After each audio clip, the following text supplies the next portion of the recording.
Well, wow, I am just really surprised by all of you being here and just very thankful. I want to thank Extension for allowing us to have this here and just really excited to be here. Just a little about me. I couldn't really hear anything she said, so I'll just give you a little background. My name's April McKinney. I just got married this past summer and I've had a very eventful year. I'm sure you've shared some of it with them, but basically I guess about 4 years ago, I've always been interested in cooking, but about 4 years ago I went to college and I'd been there for about a year, and I started watching Food Network and I thought, man, like, this is so cool. I mean, I've just never seen people cook like this. You know, it was, my mom cooked and I grew up with, you know, my family cooking, but it wasn't this fresh new way. I mean, using fresh herbs and garlic, you know, fresh garlic, you know, I had never even used, or I don't even know that I'd seen a fresh garlic bulb like 4 years ago. I'm like in the produce section, like looking for it, you know.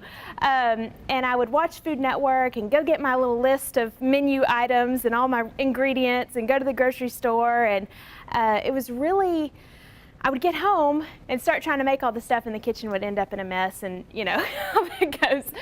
But it was really fun for me to just research and use these new ingredients and just kind of experience new flavors. And it was a new way of cooking. It wasn't the old way that I had seen, you know, in old cookbooks. I would go to make something and it'd be, you know, a pound of butter and 2 cups of sugar, and you know, that was just kind of what you did. And there's this new fresh way of doing it now, and coming to the farmer's market, and you know, even in the produce section of Kroger, you know, the things that we have available to us, you can really cook like they do on Food Network, and it's not really hard. I'm sure by some of the stuff that I'm going to make today, you know, maple sage roasted acorn squash. I told one of my friends I was making that, and they were like, "Oh, you know, what is that?" You know, and it's so easy. It's probably easier than most things that you make at Thanksgiving, and less time consuming. This is an acorn squash, and I don't know how familiar are you all with cooking? I mean, what are we on, a pretty familiar?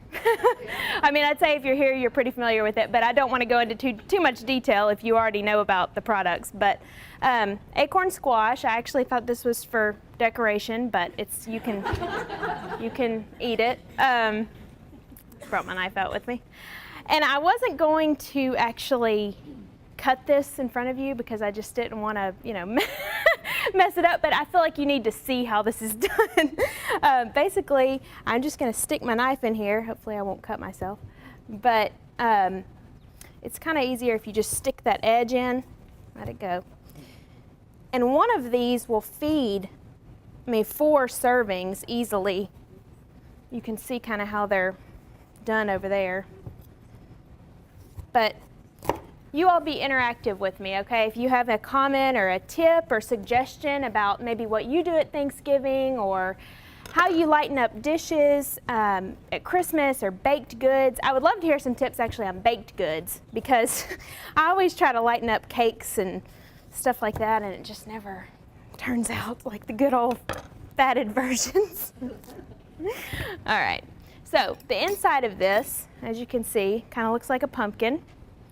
And all I'm going to do is just scoop out the seeds. It's really simple. And this is great. I mean, you can, in my recipe booklet, I made it more for how much you might make for your family, just like serving size of like 6. But, you know, you can obviously double that recipe or whatever. But this is just a great, I mean, it really is easy. I mean, if you're going to make sweet potatoes one night, just try this instead. You know, it's just something different. And especially, you know, you find at the holidays, you kind of get the same dishes over and over again. Thanksgiving, you have, you know, all the Thanksgiving dishes. And then Christmas gets here and it's like, well, what are we going to make that we didn't make at Thanksgiving? You know, well, this is something different than you could do. That's really good, and it's really rustic. It's a really pretty dish. Okay, so you don't have to be, you know, anal about it. You can just get them out. You don't, if there's little strands in there still, it's okay. And then all I'm going to do is just cut these in half, and they'll be in quarters. As you can see, this tastes similar to, any of you ever, do y'all make butternut squash? You do. It tastes similar to that, so, but it's really good, and I think it's really pretty. And you just roast these. We're just gonna roast them and keep them, like serve them like this. You'll see the finished product after, but they're just, I don't know, they're neat. Everybody gets their own individual wedge and they scoop out the flesh, and it's just, I love it. Okay. And I think kids will like this too. I haven't tested it on them, but I think they would because it's kind of like they're eating a little pumpkin or something. Okay. I'm making enough for really 8 people because I'm just thinking of this as one side dish, but 6 to 8. I mean, some people may have 2, but if you have a full thing like this, I mean, that'd be plenty. One thing I'm going to put in here is fresh sage. Now, dried sage, you probably use it every Thanksgiving. This is just fresh. You find it in the produce aisle. Smells really good. Smells like the dried stuff, except for even better. But you get it in the produce aisle. They're in those little plastic containers, you know, at Kroger or wherever. And don't be scared of the fresh herbs because they really will add a freshness that's just a little different than the dried. You can substitute dried, but I just think it's it's different and it seems more gourmet and fun to use the fresh herbs. Okay. So all you do is just rough chop it with your knife. And I'm just going to get that right in there. And then I'm going to add in 2 tablespoons of butter. That's it, 2 tablespoons of butter for enough to serve 6 people. So I mean, these recipes are not going to be completely fat-free or completely sugar-free. But what I'm doing is taking like the fresh herbs and the real butter, and I'm using real 100% maple syrup. Now this is a little bit expensive, but the flavor of this is so strong that unlike, you know, maybe table syrup or pancake syrup, you don't have to use as much and you get a really strong maple flavor. So you don't have to use as much sugar. Okay, so we're going to do, I have to actually look at my ingredients because I rarely measure. We're doing about 1/4 cup of this. This is 1/3 cup, so I'll just kind of mix that up. And then we're also going to put in here a teaspoon of cinnamon. I love cinnamon, just the warmth of it. If some of you on that side can't see, feel free to move around where you can see. Yeah, definitely. Because he's only going to be videoing the first part of the program, and he'll come from side to side, so it's hard to tell where he's doing the video. So, Yeah. All right. I'm going to go ahead and get these on. Okay. Another thing I'm going to do with this is you can do this with a knife or just a fork. I'm just going to poke some holes right in the flesh so whenever we put our basting liquid on there, all those flavors are going to get in there.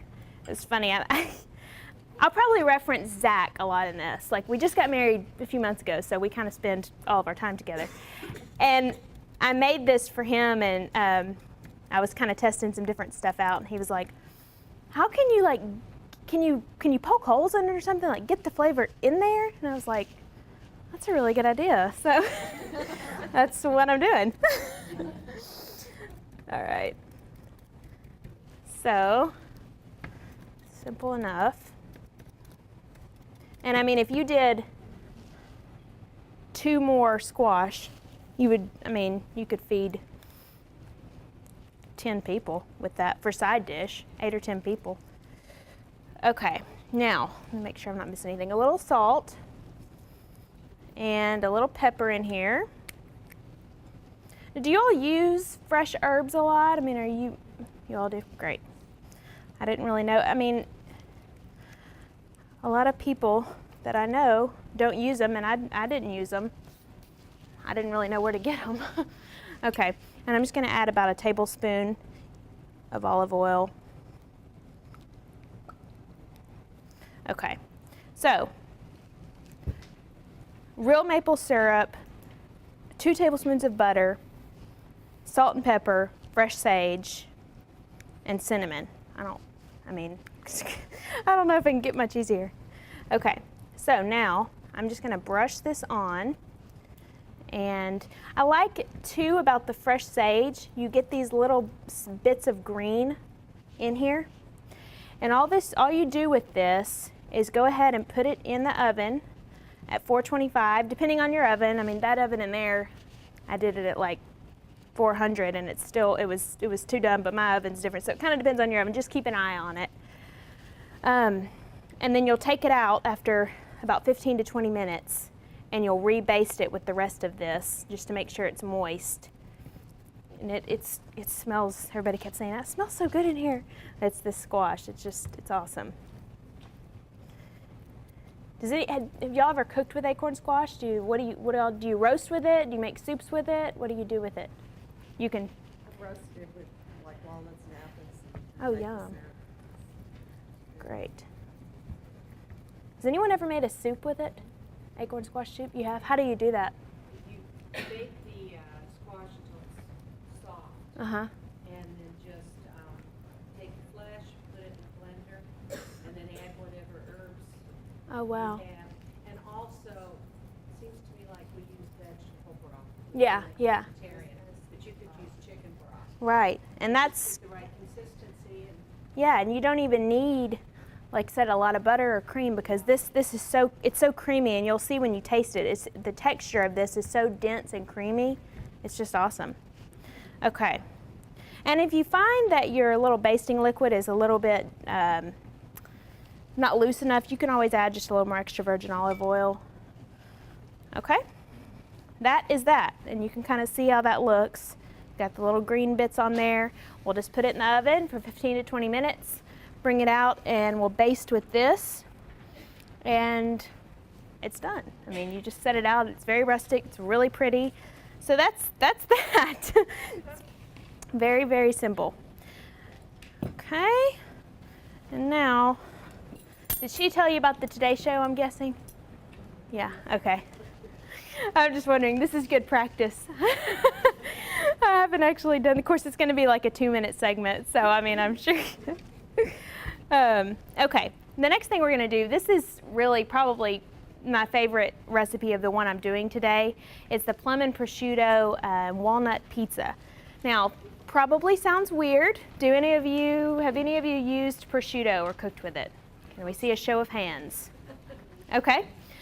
Prosciutto it's just an Italian cured ham, and once again, it's a strong flavor, and that's kind of the idea here. Like I said, those strong flavors, I know sometimes with kind of the old style of cooking, I hate to say old style, but traditional style, you know, okay, here's a good example.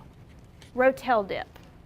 Okay, I could probably eat like a huge bowl of that. You know, we all could. You can just keep eating it because it's so, you know, I mean, it's just comforting, it's good. But with the kind of stuff that we're making today, the flavors are so strong and they're bold, not in a bad way, but in a really great way, that they satisfy you, and you don't need as much to feel satisfied with what you're eating. So that's kind of the idea behind all of this. The prosciutto is a great example. Ton of flavor here, and I mean, everybody loves it. And you can find it, you know, in that little specialty cheese kind of area in the produce section that they're at, cheese and meats and stuff. You can find it over there, or you can get it just ask the deli guy at the deli, you know, for some prosciutto, and you can get it there too. A little goes a long way. It's real thinly sliced. Love that stuff. And you can eat it just raw, even with like melon. It's really good. Okay, for this, I'm using 100% whole wheat thin or pizza crust here. Get my knife. And this is great because you don't have to worry about, I don't really want to have to make a pizza crust, but if you make your own pizza crust, that's awesome too. Okay, and for this, we're using fig preserves. You can find this in the just jams and jelly, and it's a great, great flavor also. I'm just going to put a little on here, and it says half a cup on there. I kind of went back and looked. Like I said, I rarely measure, so I may give you some notes on the recipes, because I don't think you need quite half a cup. Those measurements actually that I gave you, you could probably make 2 pizzas out of that. You might want to make a note of that, because I noticed that. You could probably just use 1/4 of a cup.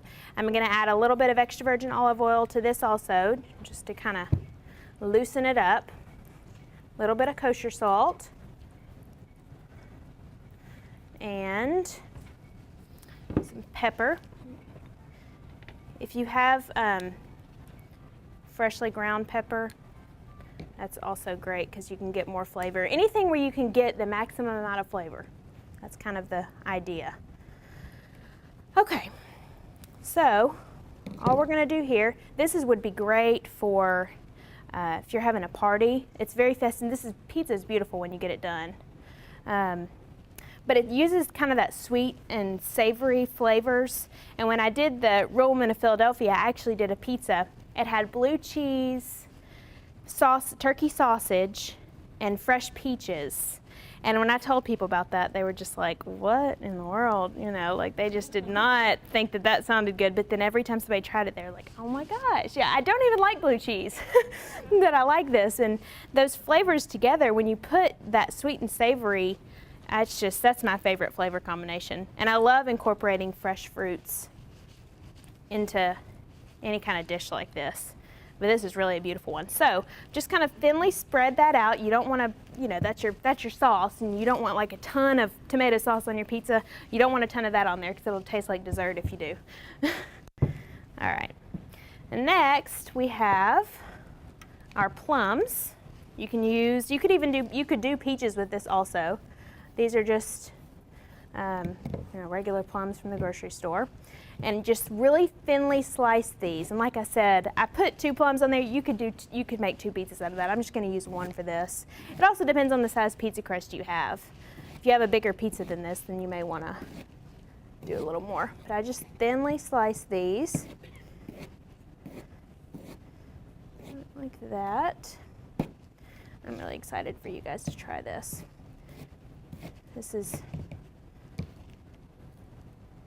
okay. Oops. All right.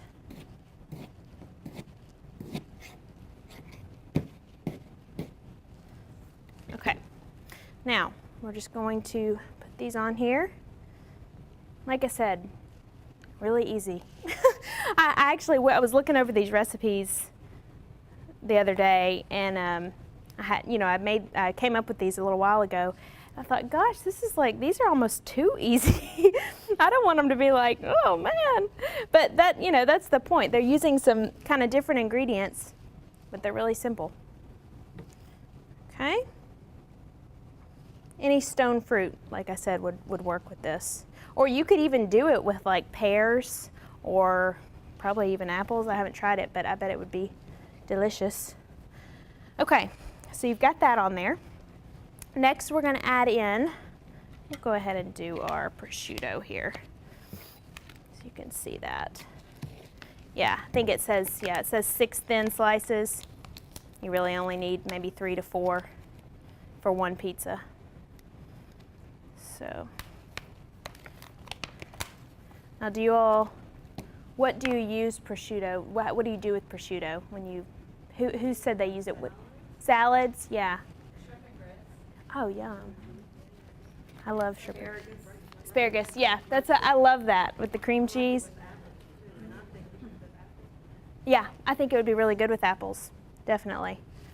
And what's cool, what this prosciutto will do in the oven, this only goes in the oven for like 8 to 10 minutes. I mean, this is just a very quick, easy thing to pull out, and you go to the party. I brought plum prosciutto and walnut pizza. What'd you bring? It's like, but I mean, it took you what 15 minutes, but from start to finish. Not even that, but by cooking time and everything, maybe 15 minutes. Okay, so as you can see, very simple. Just kind of tearing this, putting it right on. I can't do this around Zach because he'll eat all of the prosciutto and the Parmesan. How much do you guys use like fresh grated cheeses? Do you use freshly grated a lot? Great. That's another thing. Cheese, and we all love cheese. I mean, you just can't hardly live without it. And the thing about the fresh grated, it's the flavor is just so good, especially with Parmesan. It is a little more expensive, but a little goes a long way. You know, you may buy 2 bags of cheese for something and use it, but the fresh grated, you just don't need that much. So you're not getting as much fat just by not using as much. And that's, you know, like I said, that's the idea. This is such a pretty pizza too. And the whole grain crust, I mean, get whole grain in whenever you can. It's got fiber, it'll keep you fuller longer. Just why not on that? Okay, Parmesan. It is a little more expensive, but I will sacrifice in order to be able to buy this. All right. And I just freshly grated. You can do the thin or you can do thicker, which will be a little quicker, so I'll do that right now. It smells really good. I usually have to do like double this because I'll be like eating it as I'm going. Okay. Now, oh, the walnuts. Walnuts, earthy, good for you. I mean, they're great, but you could use, you know, you could use another kind of nut if you wanted, but I like walnuts. They're a little less expensive also than some of the others. And I just break them up. You can chop them with a knife, but I kind of like, these add a great crunch to it. I like the texture. The prosciutto gets really crispy. You've got the fruit, which gets really sweet. I mean, you don't have to add, we've got the figs, the fig preserves, but with the plums, they just get really sweet by roasting. I love roasting anything because it just brings out the real flavor of whatever it is, just like with the squash. Okay? That's all you need there. And then, make sure I'm not forgetting anything. Okay. We're just gonna take our Parmesan here. How much cheese do you usually use on a pizza? Well, when you taste this, I've used, gosh, I don't even know if I've used half a cup on this. And when you taste it, you'll see the flavor, you don't need that much. So it's lighter, but we don't feel like we're eating like fat-free cheese, and because we're not. Okay, that is the pizza, that's it. And all I will do to this is I'm just gonna drizzle a little bit of olive oil just to make sure it stays moist on top. That's it. We put it in the oven, 8 to 10 minutes, kind of depends on the directions on the kind of pizza crust you buy, but that's all for that.